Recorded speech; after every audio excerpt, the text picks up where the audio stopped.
किताब का नाम है कृष्ण और हंसता हुआ धर्म। ओशो कहते हैं भविष्य के लिए कृष्ण की बड़ी सार्थकता है और भविष्य में कृष्ण का मूल्य निरंतर बढ़ते ही जाने को है, जबकि सबके मूल्य फीके पर जाएंगे।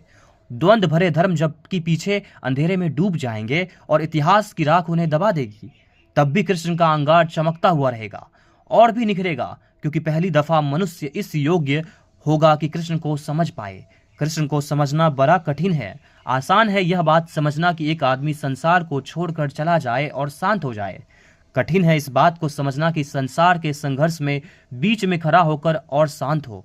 आसान है यह बात समझने की आदमी विरक्त हो जाए, आसक्ति के संबंध तोड़कर भाग जाए और उसमें एक पवित्रता का जन्म हो।